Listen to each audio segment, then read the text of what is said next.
Chemistry channel. We are doing Unit 3rd Classification of Elements and Periodicity in Properties.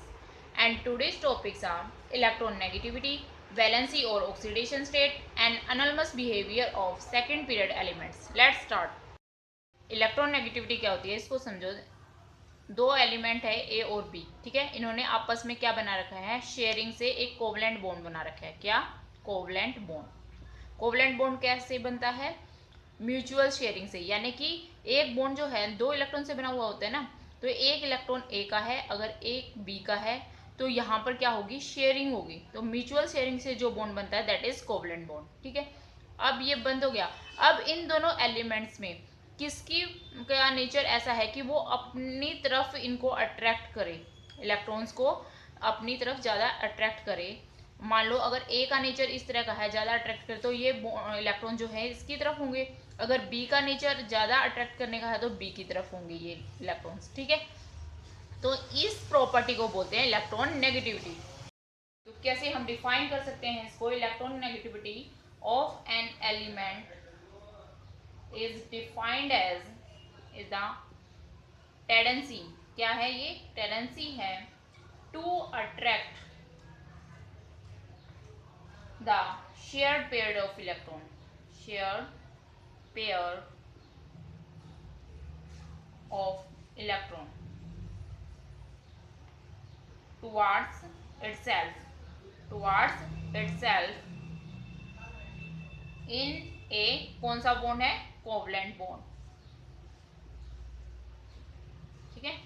Electronegativity of an element is the tendency to attract the shared pair of electrons towards itself in a covalent bond. It is called electron negativity. जैसे कि अगर जो आपका fluorine है, fluorine most electron negative element है, most electron negative element, ठीक है। इसकी सबसे ज़्यादा टेंडेंसी होती है अपनी तरफ अट्रैक्ट करने की शेयर्ड पेयर ऑफ इलेक्ट्रॉन्स को, ठीक है। और सबसे लीस्ट जो इलेक्ट्रोनेगेटिव एलिमेंट है वो है caesium. Caesium is least electronegative element. और इलेक्ट्रॉन लीस्ट इलेक्ट्रोनेगेटिव हो गया तो मोस्ट इलेक्ट्रो पॉजिटिव एलिमेंट हो गया। और यहाँ पर फ्लोरीन जो है लीस्ट इलेक्ट्रो पॉजिटिव एलिमेंट हो गया और मोस्ट इलेक्ट्रॉन नेगेटिव एलिमेंट हो गया। क्लियर? तो इलेक्ट्रॉन नेगेटिविटी और इलेक्ट्रॉन पॉजिटिविटी अपोजिट होगी ना एक दूसरे से। तो फ्लोरीन जो है मोस्ट इलेक्ट्रॉन नेगेटिव एलिमेंट होता है और सीजियम जो है वो लीस्ट इलेक्ट्रॉन नेगेटिव एलिमेंट होता है, या caesium most electro positive element होता है, ये हम कह सकते हैं, ठीक है। Now the factor on which electron negativity depends. Number 1, state of hybridisation. Hybridisation जैसे कि sp हाइब्रिडाइज है, sp2 है, sp3 हाइब्रिडाइज है, तो किसकी इलेक्ट्रॉन नेगेटिविटी ज़्यादा होगी? देखो sp हाइब्रिडाइज का मतलब क्या हुआ है कि इसमें 50% तो s करेक्टर है और 50% जो है इसका p करेक्टर है, यानी s ऑर्बिटल्स के जो पार्टिसिपेट करें वो 50% और 50% ही p वाले। और यहाँ पर अगर 100 में से देखें तो s के कितने होंगे भाई? 33 पॉइंट समथिंग होगा, तो 33 लेते हैं s करेक्टर और 66% जो है p करेक्टर होता है। और sp3 हाइब्रिडाइज की बात करें तो यहाँ पर 25% तो s करेक्टर होगा और 75% जो है वो p करेक्टर होगा, ठीक है। अब देखो जितना ज़्यादा s करेक्टर होगा ना उसका क्या मतलब हुआ? देखो हमने किया था कि s जो ऑर्बिटल्स है वो क्लोज टू द न्यूक्लियस होते हैं, तो जितने क्लोज होंगे न्यूक्लियस के उतना ही force of attraction towards the nucleus जो है वो ज़्यादा होगा। ये अट्रैक्ट होंगे उतनी ही क्या होगी? इलेक्ट्रॉन नेगेटिविटी ज़्यादा होगी। क्यों? क्योंकि इलेक्ट्रॉन नेगेटिविटी क्या है? To attract the shared pair of electron. तो ऐसा अगर ऑर्बिटल में इलेक्ट्रॉन है तो वो क्लोज होंगे टू द न्यूक्लियस, तो वो क्या करेंगे? उसको अट्रैक्ट करेंगे ज़्यादा, तो ज़्यादा इलेक्ट्रोनेगेटिविटी होगी as compare to P then D and F. ये किया था हमने, ठीक है। तो इसका मतलब जितना एस करेक्टर ज़्यादा होगा जिसके अंदर, उसके अंदर इलेक्ट्रोनेगेटिविटी उतनी ही ज़्यादा होगी। More is the S character, more is the electron negativity, ठीक है, उतनी ज़्यादा इलेक्ट्रॉन नेगेटिविटी होगी। तो यहाँ पर जो है sp हाइब्रिडाइज में क्या होगा? 50% एस करेक्टर है, इसमें 33 है, इसमें 25 है, तो सबसे ज़्यादा sp की इलेक्ट्रॉन नेगेटिविटी होगी, देन sp2, देन sp3, ठीक है। तो हाइब्रिडाइजेशन जहाँ sp होगी वहां पे इलेक्ट्रोनेगेटिविटी ज्यादा होगी। ये जो हाइब्रिडाइजेशन का कॉन्सेप्ट है ये आपके नेक्स्ट लेक्चर में आ जाएगा, वहां पर हम इसको डिटेल में कर लेंगे, ठीक है। तो यहाँ पर सिर्फ आप इतना ही समझ लो कि sp हाइब्रिडाइज जो ज्यादा इलेक्ट्रोनेगेटिव हो गए, देन sp2 देन sp3 कम होंगे। नेक्स्ट फैक्टर है ऑक्सीडेशन स्टेट ऑफ एलिमेंट्स। देखो ऑक्सीडेशन का मतलब कितना उसके ऊपर चार्ज है, जैसे ए पे है 2 पॉजिटिव है, 3 पॉजिटिव है या 4 पॉजिटिव, सो ऑन, ठीक है, या नेगेटिव में है, ठीक है। तो ऑक्सीडेशन स्टेट मतलब जितना उसके ऊपर चार्ज होता है उसकी बात करते हैं, ठीक है। अब देखो जितना चार्ज होगा, पॉजिटिव चार्ज ज्यादा होगा, यानी कि यहाँ पर नंबर ऑफ प्रोटॉन्स उतने ही ज्यादा होंगे। पॉजिटिव का मतलब क्या हुआ कि उसने इलेक्ट्रॉन लॉस किए हैं, इलेक्ट्रॉन कम हो गए। अगर मान लो हमने उस पहले भी किया था पिछले उसमें लेक्चर में, देखिए कार्बन 6 है, अगर मैं इस पे एक इलेक्ट्रॉन जाएगा तो क्या होगा, कार्बन 6 1 पॉजिटिव लिखेंगे, इसका मतलब यहाँ पर इलेक्ट्रॉन कितने हैं 6 और यहाँ पर कितने हो गए इलेक्ट्रॉन 5, लेकिन प्रोटॉन कितने हैं इसमें 6 और इसमें भी कितने हैं 6 ही रहे, ठीक है। प्रोटॉन थोड़ी चेंज होंगे, इलेक्ट्रॉन चेंज होंगे। तो 2 पॉजिटिव चार्ज का मतलब कि यहाँ पर 2 जो है इलेक्ट्रॉन चले गए हैं, 3 पॉजिटिव का मतलब 3 इलेक्ट्रॉन लॉस किया है, 4 पॉजिटिव का मतलब 4 इलेक्ट्रॉन लॉस किया है, ठीक है। तो जितना ज्यादा पॉजिटिव आएगा उतने ही मतलब नंबर ऑफ प्रोटॉन्स ज्यादा होंगे, इलेक्ट्रॉन्स कम होंगे। प्रोटॉन ज्यादा होंगे, पॉजिटिव चार्ज ज्यादा होगा, force of attraction toward the nucleus क्या होगा ज्यादा, यानी कि जो भी बाहरी इलेक्ट्रॉन है उसको ज्यादा अट्रैक्ट कर लेंगे, करेंगे ये वाले प्रोटॉन्स, है ना। तो उतनी ही इलेक्ट्रोनेगेटिविटी क्या हो जाएगी, इंक्रीज हो जाएगी। तो यहाँ हम कह सकते हैं as oxidation state increases electron negativity increases, ठीक है। जैसे जैसे ऑक्सीडेशन स्टेट बढ़ेगी इलेक्ट्रॉन नेगेटिविटी भी बढ़ेगी। Now trend along the group ऐसे हम जा रहे हैं, ठीक है। तो आपको पता है साइज बढ़ता जाता है, अलोंग द ग्रुप साइज बढ़ता जाता है, यानी कि ये जो प्रोटॉन है और जो इलेक्ट्रॉन है बाहर के, उनके बीच में डिस्टेंस क्या होता जाएगा, बढ़ता जाएगा। तो फोर्स ऑफ अट्रैक्शन क्या होगा, कम। फोर्स ऑफ अट्रैक्शन कम होगा, अट्रैक्ट कम करेंगे, यानी कि इलेक्ट्रॉन नेगेटिविटी क्या हो जाएगी, कम। तो इलेक्ट्रॉन नेगेटिविटी क्या होती है, डिक्रीज होती है as we move along the group, ठीक है। और अलोंग द पीरियड की बात करें, अलोंग द पीरियड इस तरह जाएंगे तो क्या होगा, सेम सेल तो सेम रहती है, उसी के अंदर इलेक्ट्रॉन आते हैं और पॉजिटिव चार्ज यानी कि प्रोटॉन्स भी इंक्रीज होते हैं, साइज कम होता जाएगा, साइज डिक्रीज होता जाता है ना, क्योंकि न्यूक्लियर फोर्स ऑफ अट्रैक्शन बढ़ता है, न्यूक्लियर चार्ज बढ़ता है। तो ये डिस्टेंस क्या हो गया, कम हो गया, तो फोर्स ऑफ अट्रैक्शन जो है वो ज़्यादा हो जाएगा, ये ऐसे मान लें, या पॉजिटिव चार्ज ज़्यादा है इसकी वजह से इसका साइज कम होगा। तो ये जो आउटर मोस्ट इलेक्ट्रॉन है और इनके प्रोटॉन के बीच में डिस्टेंस कम होगा तो अट्रैक्शन ज़्यादा होगा, तो इलेक्ट्रॉन नेगेटिविटी भी क्या हो जाएगी, इंक्रीज हो जाएगी। तो इंक्रीजेस, ठीक है, अलोंग द पीरियड इंक्रीज, और अलोंग द ग्रुप जो है इलेक्ट्रॉन नेगेटिविटी क्या होती है, डिक्रीज होती है। इसीलिए जो है सीजियम जो है लीस्ट इलेक्ट्रॉन नेगेटिव एलिमेंट है, और जो फ्लोरीन है वो मोस्ट इलेक्ट्रॉन नेगेटिव एलिमेंट है, क्योंकि अलोंग द पीरियड जब हम देखते हैं तो ये आपका लास्ट में आता है। इनर्ट गैसेज हैं, इनर्ट गैसेज को तो वो तो कोई रिएक्ट ही नहीं करती। Now application of electronegativity, first है metallic and non metallic character. देखो जैसे ही जैसे इलेक्ट्रॉन नेगेटिविटी बढ़ती है, इसका मतलब क्या हुआ, इलेक्ट्रॉन नेगेटिविटी मतलब अट्रैक्शन ज़्यादा होना इलेक्ट्रॉन्स का इसकी तरफ, ठीक है। अट्रैक्शन ज़्यादा होना तो इसको निकालना क्या होगा, मुश्किल होगा। तो मेटालिक करेक्टर का मतलब क्या होता है, मेटल्स तो वही होते हैं जो which can easily loss the electron and convert into cation, easily electron loss कर देते हैं, दैट आर मेटल्स। तो मेटालिक करेक्टर का तो मतलब है पॉजिटिव कैटायन बनना और इलेक्ट्रॉन लॉस करना, ठीक है। अब लेकिन इलेक्ट्रॉन नेगेटिविटी अगर ज़्यादा होगी तो यहाँ पर देखो मेटालिक करेक्टर क्या होगा, भाई इलेक्ट्रॉन नेगेटिविटी ज़्यादा होगी तो वो उसको ज़्यादा अट्रैक्ट करेंगे, तो यानी लॉस करवाना इलेक्ट्रॉन मुश्किल होगा, यानी कि मेटालिक करेक्टर डिक्रीज होगा, ठीक है। तो as electron negativity increases, metallic character क्या होगा भाई, डिक्रीज होगा, डिक्रीजेस, ठीक है।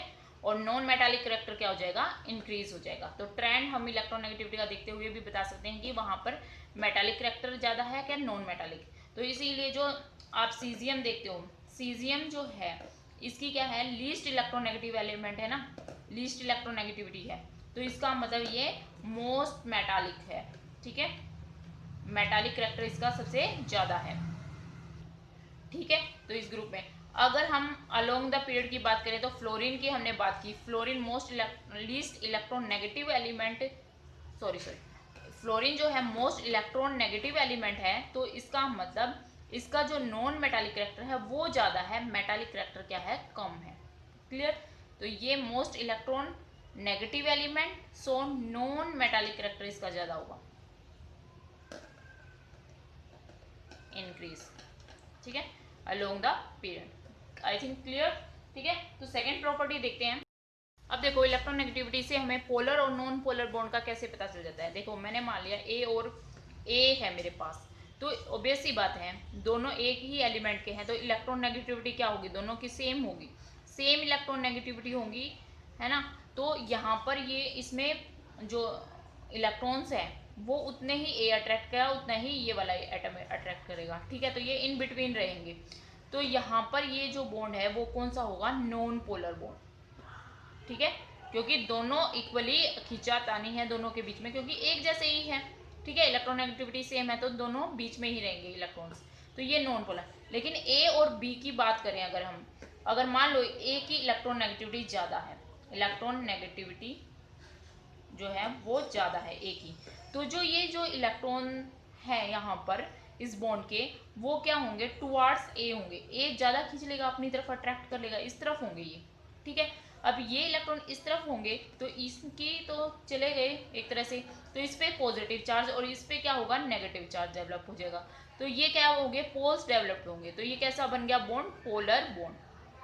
अगर बी की इलेक्ट्रॉन नेगेटिविटी ज़्यादा है तो इस पे नेगेटिव चार्ज हो जाएगा, क्योंकि इलेक्ट्रॉन जो है इसकी तरफ ज़्यादा होंगे, इस पे पॉजिटिव, ठीक है, तो ये पोलर बॉन्ड बन जाते हैं। अगर दोनों की इलेक्ट्रोनेगेटिविटी सेम है तो नॉन पोलर बॉन्ड होगा, अगर डिफरेंट है इलेक्ट्रोनेगेटिविटी तो क्या होंगे, पोलर बॉन्ड होंगे। नाउ ऑक्सीडेशन स्टेट और वैलेंसी क्या होती है। देखो कोई भी एटम है उसकी जो आउटर मोस्ट सेल होती है, आउटर मोस्ट सेल, उसके अंदर कितने इलेक्ट्रॉन प्रेजेंट है उसको उसकी वैलेंसी बोलते हैं। और क्योंकि जो आउटर मोस्ट इलेक्ट्रॉन है वही वो क्या है, लॉस कर सकता है, या अगर उसको गेन करने है तो आउटर मोस्ट सेल में गेन कर सकता है, कितने करेगा वो आउटर मोस्ट सेल पे डिपेंड करेगा, उसके अंदर कितने इलेक्ट्रॉन प्रेजेंट है, किस पोजीशन में है कि वो गेन करेगा या लॉस करेगा। तो मेन वैलेंसी क्या है कि आउटर मोस्ट सेल में कितने इलेक्ट्रॉन होते हैं, that is called its valency. और ऑक्सीडेशन स्टेट अगर हम निकालें, जैसे कि मान लो कोई भी एटम है उसकी अगर मैंने ऑक्सीडेशन स्टेट फाइंड आउट करनी है तो हम उसके आउटर मोस्ट सेल के इलेक्ट्रॉन्स को देख लेते हैं, फिर उसमें देख लेते हैं कि उसकी टेंडेंसी इलेक्ट्रॉन लॉस करने की है या गेन की, उतना ही उस पर पॉजिटिव और नेगेटिव चार्ज आ जाता है, that is called its oxidation state, clear. जैसे हम एग्जांपल लेते हैं, सोडियम का ही लेते हैं, कहाँ आता है भाई, हाइड्रोजन लिथियम सोडियम, 1 2 3, थर्ड में आता है 3s1 आउटर मोस्ट सेल। इसीलिए वो मैंने जो जनरल इलेक्ट्रॉन कॉन्फ़िगरेशन लिखवाई थी ना, वो इसीलिए इंपॉर्टेंट है, क्योंकि हमें जो लेना देना होता है वो सारा आउटर मोस्ट इलेक्ट्रॉन्स का होता है, आउटर मोस्ट सेल से होता है, ठीक है, और किसी से कोई अंदर वाले इलेक्ट्रॉन्स का इतना कोई रोल नहीं होता है, इसलिए आउटर मोस्ट इलेक्ट्रॉनिक कॉन्फ़िगरेशन याद होनी चाहिए। तो सीधा हमने निकाला, देखो 1 2 3 थर्ड में है और इसकी NS1 थी तो 3s1 हो गई, ठीक है। अगर आपको ये नहीं क्लियर है तो आप इसको, मैंने जो पीरियोडिक टेबल वाली करवाई थी, आपको लेक्चर लिया था, उसके अंदर पूरा अच्छे से एक्सप्लेन किया हुआ है, वहाँ से आप देख सकते हैं इसको, ठीक है। तो इसकी 3s1 हो गई, ठीक है, तो 1 इलेक्ट्रॉन है आउटर मोस्ट सेल में। अब देखो इसको एक इलेक्ट्रॉन लॉस करके क्या हो जाएगा, 2p6 बन जाएगी, यानी कि फुली फिल्ड यानी स्टेबल कॉन्फ़िगरेशन बन सकती है। तो ये क्या है, इजीली अपना इलेक्ट्रॉन लॉस कर जाता है, तो Na पॉजिटिव में कन्वर्ट हो जाता है। तो यहाँ हम कह सकते हैं कि सोडियम की वैलेंसी क्या है, 1 पॉजिटिव है, ठीक है। ऐसे ही ऑक्सीजन की अगर मैं पता करना चाहूँ तो क्या है, इसकी NS2NP4 होता है, ठीक है, तो 2s2 2p4 होती है। अब p में 4 इलेक्ट्रॉन हो गए, 1 2 3 4, ठीक है। और ये क्या है, स्मॉल साइज होता है, इलेक्ट्रॉन नेगेटिविटी ज़्यादा होती है, क्योंकि फ्लोरीन से पहले ही आता है ना ऑक्सीजन, इसकी इलेक्ट्रॉन नेगेटिविटी ज़्यादा होती है। तो अब ये क्या है, 2 इलेक्ट्रॉन्स लेने की टेंडेंसी होती है इसकी, तो ये O2 नेगेटिव होती है। तो ऑक्सीजन की ऑक्सीडेशन स्टेट क्या होती है, 2 नेगेटिव। ऐसे ही जैसे अब हमारा जो फर्स्ट ग्रुप था हाइड्रोजन लिथियम, वहां पर एक इलेक्ट्रॉन अवेलेबल है आउटरमोस्ट शेल में, तो इन सब की ऑक्सीडेशन स्टेट क्या है, +1। दूसरे वाले ग्रुप की देखोगे तो 2 इलेक्ट्रॉन है आउटरमोस्ट शेल में, तो ये +2 ऑक्सीडेशन स्टेट में होते हैं। जैसे बेरिलियम हुआ, कैल्शियम हुआ, स्ट्रोंशियम, बेरियम, तो इन पे कैसा होता है, +2 चार्ज होता है, इनकी ऑक्सीडेशन स्टेट क्या होती है, +2। ठीक है, तो ये था oxidation state. Now anomalous behaviour of second period elements. देखो सेकंड पीरियड जो एलिमेंट है, लिथियम हुआ, यहाँ पे बेरिलियम, फिर बोरोन, कार्बन, ठीक है, और इनके नीचे देखो लिथियम के नीचे सोडियम आता है, बेरिलियम के नीचे क्या आता है, मैग्नीशियम, बोरोन, एल्यूमिनियम, कार्बन के नीचे आता है सिलिकॉन। ठीक है, अब यहाँ पर ये हो गया आपका ग्रुप, फर्स्ट ग्रुप हो गया, फर्स्ट ग्रुप, ये सेकेंड ग्रुप हो गया। ठीक है, ये ग्रुप 13 हो गया, क्योंकि बीच में आपका क्या आ गया, डी ऑर्बिटल्स आ गए ना, और ये आ गया आपका ग्रुप 14। ठीक है, अब यहाँ से क्या क्या कहता है कि लिथियम और जो मैग्नीशियम है इनकी, और बेरिलियम एल्यूमिनियम की, और बोरॉन और सिलिकॉन की, इनकी प्रॉपर्टीज आपस में मिलती है। वैसे तो अलोंग द ग्रुप हम देखें या एक अलोंग द पीरियड देखें तो प्रॉपर्टी का ट्रेंड एक रहता है, लेकिन ये कह रहा है कि लिथियम और मैग्नीशियम जो है अपनी ग्रुप में अलग प्रॉपर्टी शो करते हैं, और उनकी जो वो प्रॉपर्टीज है वो दूसरे जो ग्रुप है, लाइक जैसे लिथियम की प्रॉपर्टीज है वो मैग्नीशियम से मैच होती है, तो this is called anomalous behaviour of these elements. ठीक है, ऐसे ही बेरिलियम की प्रॉपर्टीज एल्यूमिनियम से मैच हो रही है। ठीक है, और यहाँ पर ग्रुप 13 के बोरोन की और 14 के सिलिकॉन की प्रॉपर्टीज जो है सेम है। वैसे तो क्या होना चाहिए, अलोंग द ग्रुप प्रॉपर्टीज का सीक्वेंस होना चाहिए एक, या अलोंग द पीरियड होना चाहिए, अलोंग द ग्रुप होना चाहिए, लेकिन यहाँ पर देखो दूसरे ग्रुप के डायगोनल रिलेशनशिप में भी बिहेवियर सेम आ रहा है, इसको डायगोनल रिलेशनशिप भी कहते हैं। ये है ना आपके, जैसे ये वाला तो एस ऑर्बिटल्स में आते हैं ना, तो एस ब्लॉक में आपका एक चैप्टर है उसमें करेंगे, और ये इनको पी में करेंगे डिटेल में, वहां पर हम इनकी प्रॉपर्टीज देखेंगे कौन सी प्रॉपर्टीज है जो इनके ग्रुप में तो डिफरेंट है ये, लेकिन ये सेकंड ग्रुप के इस एलिमेंट के साथ मैच कर रही है, इनकी आपस में प्रॉपर्टीज क्यों मैच हो रही है, किस लिए, और कौन कौन सी वो प्रॉपर्टीज है वो डिटेल्स में वहां करेंगे। बस आप यहाँ पर इतना ही जान लो, मैं थोड़ा सा ये बता देती हूँ आपको कि देखो लिथियम से अगर सोडियम में जाते हैं तो साइज क्या होता है, बढ़ रहा है। ठीक है, और लिथियम से बेरिलियम में जाएंगे, यहाँ ने अलोंग द पीरियड जाएंगे तो साइज डिक्रीज होता है, ऐसे साइज बढ़ता है, ऐसे कम होता है ना। तो लिथियम से जब मैं बेरिलियम में जा रही हूँ तो साइज क्या हो रहा है, डिक्रीज, लेकिन फिर बेरिलियम से जब मैग्नीशियम में आएंगे तो साइज क्या हो रहा है, इंक्रीज। तो ये इतना इंक्रीज होता है जितना लिथियम का, तो लिथियम और मैग्नीशियम का साइज जो है वो इक्विवेलेंट सा होता है, मतलब बराबर सा ही होता है, तो साइज इक्विवेलेंट होने की वजह से ये एक जैसी प्रॉपर्टीज शो करते हैं। ठीक है, इसी तरह इनमें भी बेरिलियम से बोरोन में जाएंगे तो साइज डिक्रीज होगा, लेकिन बोरोन से जब एल्यूमिनियम जाएंगे तो साइज क्या होगा, इंक्रीज। तो ये इतना यहाँ तक डिक्रीज हुआ, वो इतना इंक्रीज हो गया, तो बेरिलियम और एल्यूमिनियम का साइज क्या है, नियर अबाउट सेम आ गया। ठीक है, ऐसे ही बोरोन और सिलिकॉन का आ जाता है, तो सेम साइज होने की वजह से ये एक कुछ प्रॉपर्टी जो है वो सेम जो है शो करते हैं, इसको बोलते हैं एनालमस बिहेवियर। और ये इसको एक अलग फॉर्म में, जैसे डायगोनल रिलेशनशिप में भी आपका एक क्वेश्चन बनता है कि what is the elements comes in diagonal relation, तो डायगोनल हो गया ना एक तरह से, तो ये डायगोनल रिलेशनशिप में आते हैं ये एलिमेंट। लिथियम और मैग्नीशियम डायगोनल रिलेशनशिप शो करते हैं, बेरिलियम और एल्यूमिनियम, और बोरोन और सिलिकॉन। ठीक है, तो बाकी हम डिटेल में इन एस और पी में इनको कर लेंगे। ठीक है, तो आज के लिए बस इतना ही, इसी के साथ आपकी ये यूनिट हो जाती है कंप्लीट। नेक्स्ट लेक्चर में हम इसके कुछ टेस्ट की फॉर्म में एक इम्पोर्टेंट क्वेश्चंस मैं आपको दूंगी। ठीक है, तो जय हिंद, इसी तरह आप हंसते रहे और मुस्कुराते रहे।